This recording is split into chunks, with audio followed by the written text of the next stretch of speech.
Biggest earnings growth, I believe it was in 3 years, Pat, IBM. Yeah, so that was really the headline, right? Now, was it overall, big 25%, like FANG or something like that? No, it wasn't. But you have to start there before you can get in a rocket ship. And I'm going to hit some of the highlights that I thought were important to hit. And the first was CNCS Cloud, 25% improvement. And I think that's probably one of the better comparisons to, let's say, an AWS Cloud or a Google Cloud or an Azure Cloud. There was GBS Cloud that was 30%. And essentially what that is, all the professional services that go around that. Systems, IBM Z15 versus Z14, 100% increase, albeit overall systems was down, which I attribute primarily to the state of the roadmap. You've got new platforms that are in the pipeline.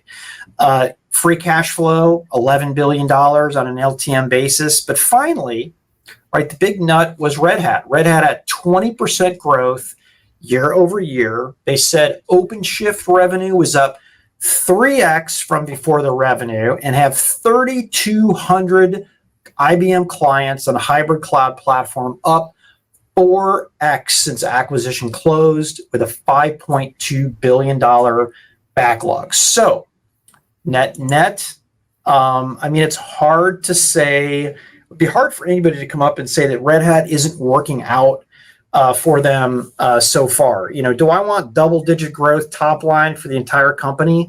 Yeah, I do, but that's just not the company that IBM is. So, you've got to look at, to me, what are the growth areas in the marketplace and how is IBM performing in those? And that's, it's AI and it's cloud. And, IBM is doing respectable double-digit growth in cloud.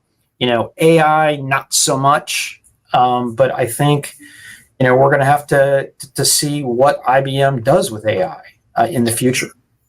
Yeah, a lot to unpack here.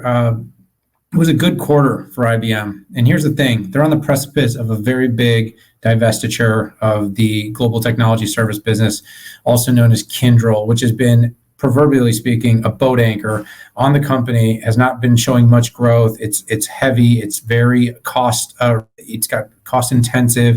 It's an important part of the business, but it's been a business that doesn't really mesh very effectively with the growth areas that Arvind Krishna and the leadership team at IBM are focused on. They're all in on hybrid cloud.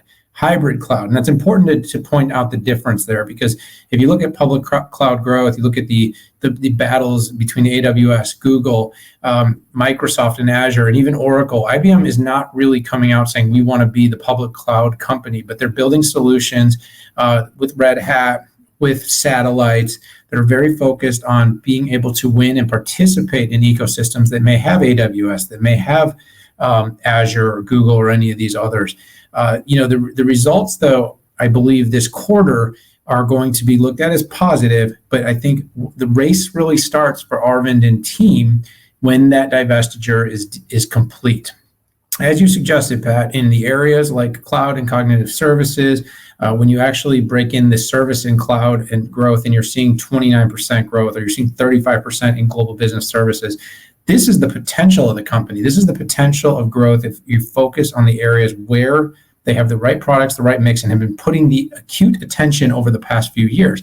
That's where the attention has been spent. That is where growth is coming. And of course, you've got down the pike, you've got things like IBM Quantum, which you can count on being an important long-term growth engine for the company. As you said, I think AI, IBM was so early with Watson.